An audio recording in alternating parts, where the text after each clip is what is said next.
Hello, everyone, and welcome to our World CRISPR Day webinar. My name is Amanda Zimmer, and I am Cardea's marketing manager. Today, we'll be hearing from Dr. Francie Barron, who is the VP of our Innovation Partnership Program, and she will be talking about how our technology is being made available to hundreds of companies from all over the world, from a vast number of different industries, to develop a new generation of products and applications that are using computers to directly link up to the live signals of biology. This will be followed by Ken Dickerson, who is the CRISPR group leader of our first commercial innovation partner, CRISPR QC, and he will be sharing how CRISPR QC are integrating CRISPR chips into their automated CRISPR quality control testing system. Before giving the virtual stage to Dr. Francie Barron, I would like to mention the Q&A function on the bottom of this screen. Please submit all of your questions via that tab, and we will be answering them at the end of this webinar. And with that said, I'd like to welcome Dr. Barron. Let's see, here we go. Hi, everyone. Thank you for joining us on this wonderful CRISPR World Day. We appreciate the time that you're taking to come and learn a little bit more about Cardea Bio and our Tech Plus Bio infrastructure, as well as our collaboration and partnership with CRISPR QC and the CRISPR Bind, which is our first product launch. So let me share my screen. I have a little presentation. There we go. Sorry, guys. You'd think after 7 months we would have figured it all out, yes? Let's see, slideshow. Okay. So just by way of background, I've actually been with the company for the last 7 years. So I've watched this go from being out of a physics academic lab with our CTO and co-founder Brett Goldsmith, and into a commercial product that has been helping people across the world right now. And so I'm going to tell you a little bit about what our vision is with Cardea Bio, and how we're revolutionizing the world of biology and our understanding of it. So what we like to think about is that when you really want to understand biology, the current way that we operate now as biologists is to look at single things, whether that might be the genomics or proteomics or whatever omics you want to look at it. They're single streams of data sets. But in reality, biology is much more complex than that. It is a 3D world of multiple streams that are coming together to create an output. And so we think and we believe that you need to understand biology in its context, in the system that it is. We need to understand how we can take those single omics data sets and combine them into data streams that really encompass what the biology is doing in real time. So we all know about the internet, especially now in our very virtual world that we're living in today. We have these large data networks that are driven by this constant exchange of data. And these can be at the global and local level. They tend to be human engineered. Scaling in the world of the internet is not a problem. And we get this near instant data stream and access to information at our fingertips.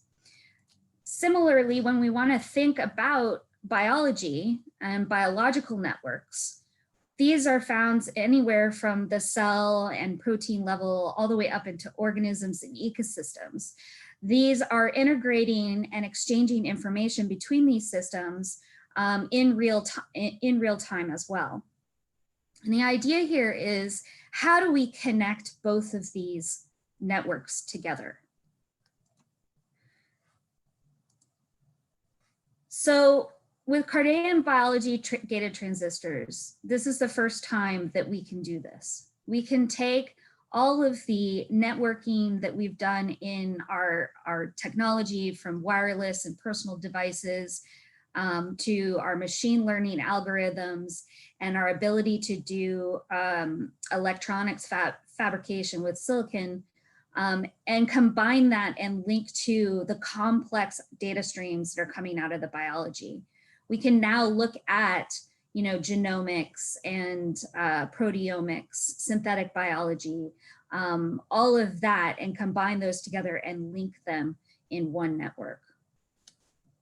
So how do we do that? That's the big question, right? So I like to think of these biology gated transistors as almost like a switch. We take a base measurement where we have taken a biological capture mechanism and placed it onto our graphene biosensors. This can be anything from an antibody or RNA or DNA, or in the case of the CRISPR chip, it's Cas9. And so when we take that measurement, the electrical measurement or the electrical properties of the graphene are registered. And when we then interrogate the system by applying a sample with our analyte that we're looking at, so again, if we're putting an antibody down as our capture mechanism, we're typically looking at a protein antigen or a small molecule, that will then change the electrical properties in the system, and we can read that out in real time. So what are we compatible with? This is a platform technology. Graphene can be configured with any biological capture mechanism that you can kind of think on, and that is both a blessing and a curse of this technology. And we envision that you can take things that are once done in the central lab or point of care, whether that be for clinical or agricultural testing. We can do the at-home market. We can put all of these onto a single chip and enable you now to run multi-analyte interrogations on a single sample. Now we're building this Tech Plus Bio infrastructure to be highly reconfigurable and match any throughput that might be needed by our partners. So multiplexing is critical when you're interrogating multiple analytes. You can do both DNA, RNA, and protein at the same time on a single sample. We can have handheld readers that then deliver answers very quickly, actionable insights at the point of testing. And we also have high throughput automation systems that allow you to do anywhere from hundreds to thousands of samples a day. This enables us to meet the wide variety of application areas that our chips can provide insight into. We do this also in mind with that software and the infrastructure for taking that data is also critically important. So all of our stuff is done up into the cloud. This enables us to take anything from our handheld readers and high throughput systems, as well as disposable devices, link that up into the cloud, and then do all of our data analysis and provide answers both on either a PC or a central lab or a personal device, depending upon how you want to set that up. That allows near instant access to the information to any partner that is connected to that network. So as part of the Innovation Partnership Program, we have thousands of people who are interested in working with our technology to meet an end user need. And this can go, this spreads applications all across the world. I am constantly every day amazed at what people are working on and trying to figure out the solution that we can provide them. That is one of the joys of my job. And so just to give you a small sampling of what this is, these are examples in border control and law enforcement where you might be looking at whether or not someone has an infectious disease or maybe under the influence of drugs of abuse. but it also can be well used in the agricultural testing market, such as understanding water runoff and whether or not there's contaminants there, genotyping in the field instead of sending samples to a central lab, traceability in food quality, which is becoming a much more important thing now as our supply chain goes across the world. So understanding, especially, does the GMO that you're looking at, is that true all the way through the supply chain, or even at the consumer level? Is the consumer getting the type of fish that they expect that they're getting? But it also can be in cosmetic quality control, bioproduction, understanding as we're creating more and more biotherapeutics. Are we creating them with the batch-to-batch efficiency that we might want, or how do we make that more effective? And of course, in the COVID area, point of care and at-home clinical diagnostics in this virtual world and telemedicine that is skyrocketing is a huge area that our partners are interested in. And we can't forget our furry friends and providing them with much needed veterinary diagnostics that can be done either at the home or in the office. So as I mentioned, we're talking to over 200 partners currently in our pipeline. They range all across in some of the application areas that I've talked about there, but I like to put in this graphical representation as well. We've talked to many people who are interested in infectious disease diagnostics, but we've also talked to people in bioproduction and chemical warfare, things like that. And I think the weirdest one that I have ever talked about, which is identification of roadkill. So again, the needs in the market and the application areas span the imagination. And that is such an exciting way that we can provide tools with our infrastructure to address those individual needs. So how does this work? As a partner in our partnership program, you get access to the modules that we have available within our system, as well as the modules that continually get created as we continue our efforts with multiple partners. This enables us to rapidly scale, rapidly iterate, and produce products that are needed for our partners. We can do analysis for small molecules, protein, DNA, RNA, and we can do that at the same time in one sample. The nice thing about an electronic system is that we've gotten rid of optics, right? So we don't have those bulky needs of equipment or the needs of labels or amplification, things like that. We have a sophisticated team that works with our partners to develop each of the products that are needed. And we are backed by a significant IP portfolio to enable the use of those products in the marketplace. Again, we're produced in a scalable fabrication. We've leveraged the advances in the silicon manufacturing facility in order to scale our graphene transistors. And that enables us to reach the thousands and thousands of chips that one might need in a day to launch their products out into the market. And so, we're at CRISPR World Day, so I would be remiss if I didn't talk about our partnership with CRISPR QC and how kind of all it got started. And then I'll hand things over to Ken to dive a little bit deeper into that. And so it was only about a year ago that we first published and started our adventure into the CRISPR market with our first ever amplification-free DNA and RNA testing. And so that was the cover article in June of 2019, and it was one of the most read products. Since then, we have now launched with our partner CRISPR QC out of the Innovation Partnership Program, CRISPR Bind, which is our first powered by Cardea product. So this utilizes our CRISPR chip product to look at the quality control of the guide RNAs that you guys are designing. And CRISPR QC has a long product line, of course, that I'll let Ken get into. But this is a great example of how the expertise of our team working with our partner can quickly take something that is from an academic publication and turn that into a commercially ready product, waiting for the market to take a hold of. So I'll end there. I know that was a lot of information. I'm happy to take questions at the end, as well as afterwards. So my contact information will be made available. So Ken, I think it's time for you to take it away.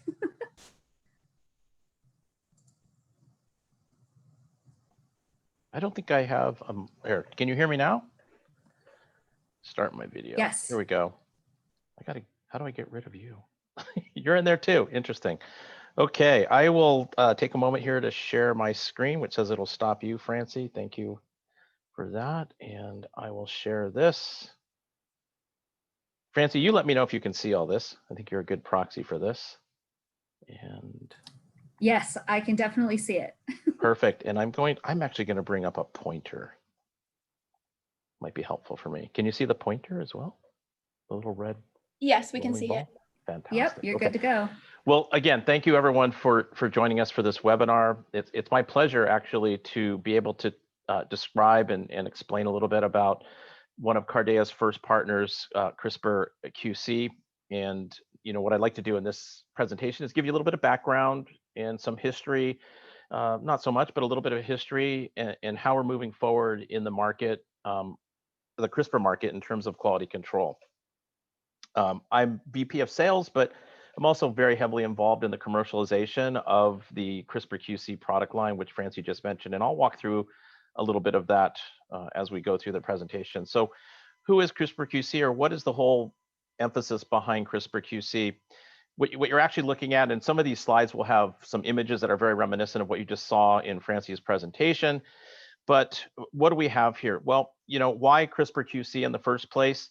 As the industry has grown, and I'm sure as many of you probably heard in several different variations, as the CRISPR market grows, there's been a constant dialogue about wanting to be able to quality control many of the elements involved in gene editing. So obviously the CRISPR enzyme itself and actually the design and implementation of guides becomes a critical parameter of consideration in doing so. So this is a very simple graphic of what the CRISPR QC technology is comprised of. And there are several product lines developed from within this concept.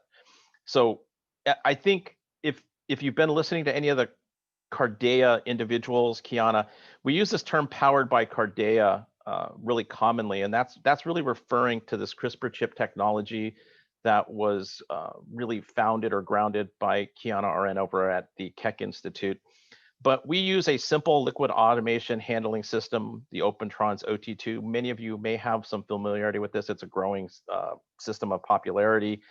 But we actually integrate the CRISPR chip technology powered by Cardea into this liquid handling system. And I'll actually show you a real live video of this in a short fashion so you can actually see it in its real context. But we do couple that with a very sophisticated analysis system for both data analysis as well as controlled protocols of a particular design that we have. And we've actually optimized the protocols for you in terms of the CRISPR bind product, which really looks at the quality control between Cas and a particular guide. And so that's all system integrated and communicated through the system itself, the technology, into our computer platform. So I think Francie did a really good job of describing what the technology, the heartbeat of where the technology actually plays a critical role.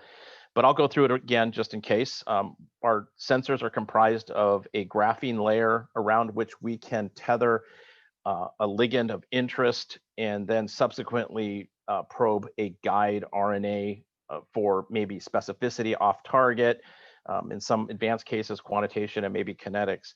And this is really the heart of it. And so I'll explain exactly how we get the molecules onto the surface of the graphene in the next slide. But you can as well take advantage of the fact that since it is a multi-analyte platform, you could, for example, immobilize different Cases as a point of interest. Maybe somebody is studying mutations or optimization or high fidelity Cases, for example, or Cases that are specific for a certain application. You obviously can look at guides, multiple guides with different designs, with different, kind of parameters included in them that might lead to specificity. It might delineate off-target effects, for example, things that you're looking for in a system, that's in vitro, and maybe potentially cutting shortcuts into quality control, getting you away from things that might be distracting or cost prohibitive. Okay, so we technically, put all of these materials into our graphene sensor, and as Francie eloquently described, we monitor this all electronically through a gate and a source, and we look at small changes in the electrical signal that are being passed directly and streamed to our computer analysis. So how do we actually functionalize or get molecules of interest onto our sensors? Well, you'll be happy, I think, to know that we utilize a very commonly taken approach. We predominantly right now for the CRISPR tools, we use standard NHS EDC technology or chemistry, sorry, not technology, but chemistry.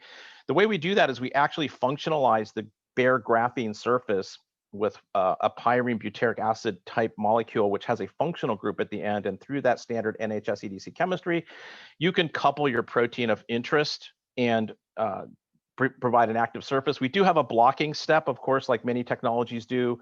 We need to take care of those exposed areas that need to be blocked to prevent non-specific binding. But once we do that and we have that surface prepped, we come in very quickly and we put on the surface a guide RNA of interest and interrogate that for, again, specificity, off-target effect, maybe strength of binding, things of that nature. So it's a very standard extension out of the basic biochemistry assay development lab taken onto our graphene sensors.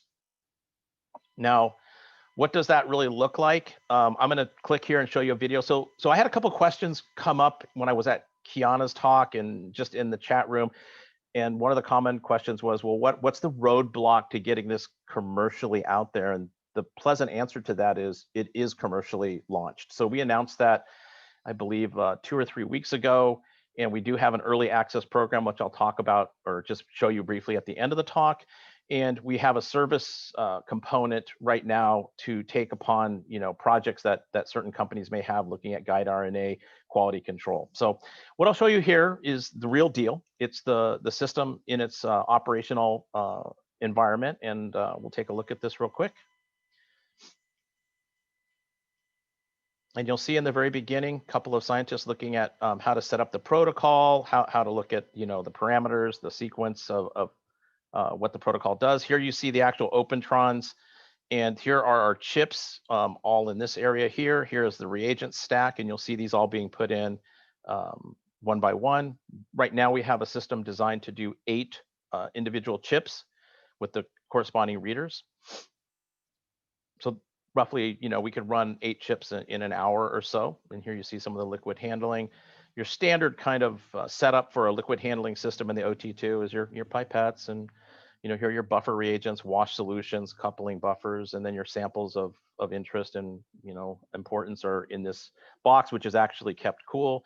And here you see one of the examples of a readout from that real quickly. So we can obviously study all kinds of binding interactions. We are going to venture into amplicons, genomic DNA. We can do quantitative analysis and even possibly kinetics in the very near future with an advanced analysis package. So as soon as this is done, I'll transition and show you a couple of specific examples around the product line. So CRISPR Bind is the one we commonly refer to here. And again, that is the commercially launched product that is available for access through a variety of programs. And it's primarily used at this point in stage to assess and quality control your guide RNAs with respect to your Cas molecule. So I'll go beyond that. So CRISPR Bind, that is the product that we currently have available. It is commercially launched again. And I went over a couple of these. And here's an example of some of our proof and grounding data that we went through exhaustively to validate the technology. But we have, a CRISPR complex comprised of the Cas9 molecule that has been immobilized to 2 different surfaces. And for example, we have a healthy guide RNA that is designed with the proper sequences to interact with Cas, and it binds.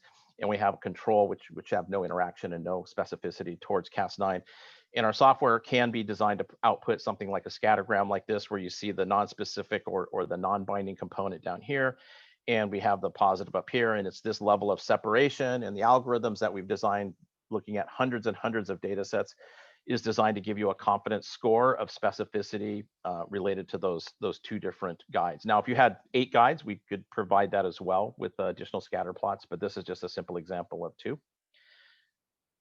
And so what goes beyond CRISPR bind? Because like I said, this is available, and we are engaging people as we speak to come and talk to us about what their pain points are and what their needs are.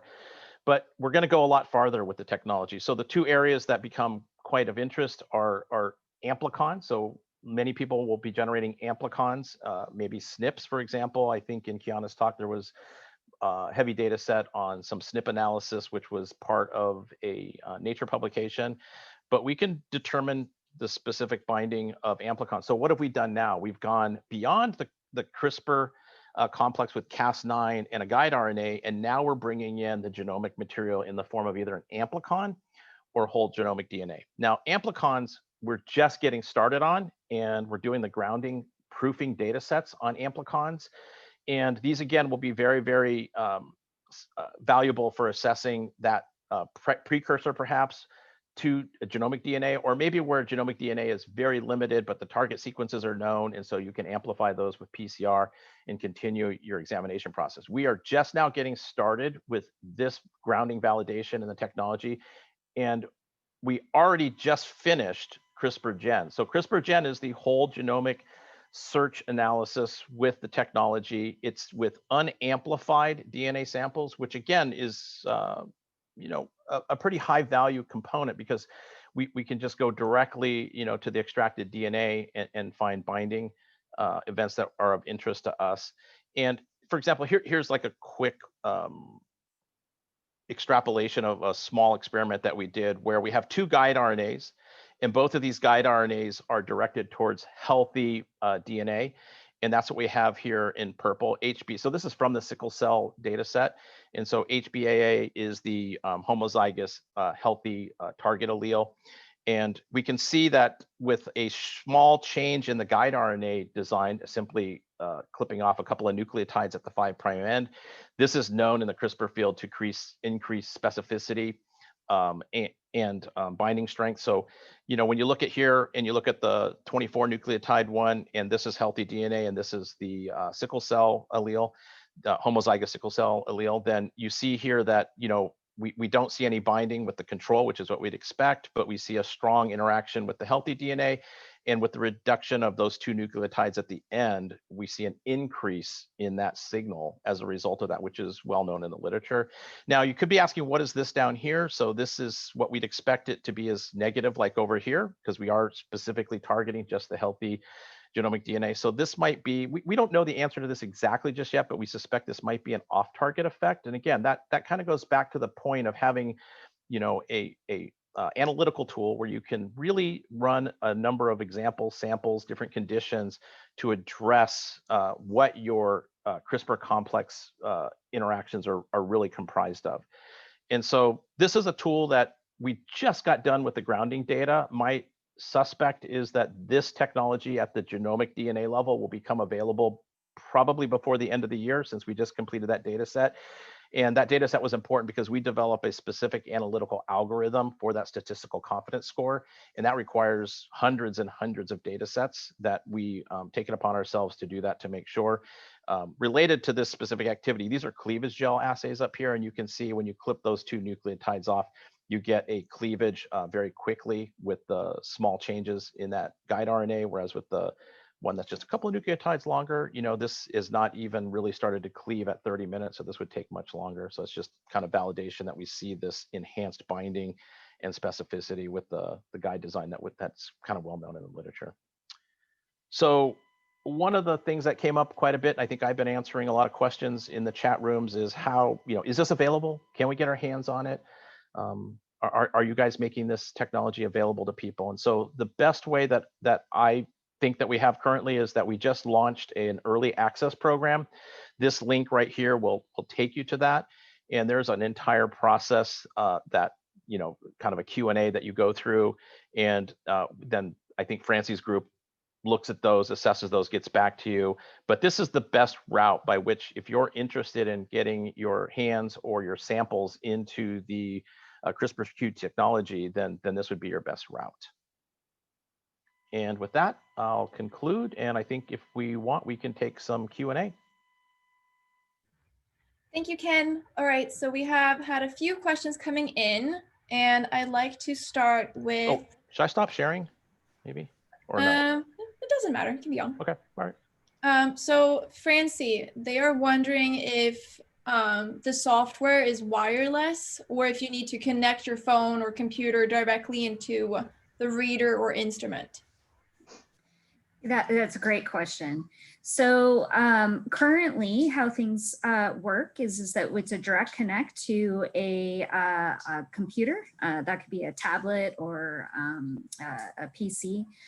The capabilities, however, for wireless transmission are available through our Innovation Partnership Program. So yes, it's very easy to make this a wireless connectivity, so that you could imagine that you might have a test cartridge that can connect up to your phone to deliver the answers to the end user. And obviously the analysis is done in the cloud and then brought back down. Okay, great. And then Ken, on the slides, it showed Cas9, but they're wondering if you can run other types of Cas on CRISPR-Bind. Oh yeah, that's a great question. So the answer to that is absolutely yes. So what we offer is a pretty well-defined Cas9 guide protocol, but we do anticipate that with individual users that acquire the technology that you'll want to put Cas13 down, a high fidelity Cas. So yes, and in fact, I would even go further beyond that and say, you probably can pick up from the fact that we're sensing. So I think I've seen Francie answer a number of questions as well about other molecules of which other Cases would be included. Can those be tethered to the surface? Yes. And right now we've characterized mostly NHS-EDC chemistry, but there's always other options as well. Okay, perfect. And then Francie, are we working on anything COVID-19 related? This is a common question. So yes, in the as part of our Innovation Partner Program, there are several partners that are interested in the work that we're doing with COVID specifically. So our company is driven by the partners that engage with us to develop products to meet their specific application needs. So there are quite a few that are interested in developing products to meet the needs in the COVID-19 space. We ourselves work on the projects that those partners are interested in working on. So we engage with them to do feasibility, proof of concept, and then development proposals with them. And it's a joint partnership where both partners engage in that development process. So I'm happy to go into more details on all of that at a later time. So just email me and we can get those conversations started. Perfect. All right, so if no one else has any more questions, that will conclude our webinar.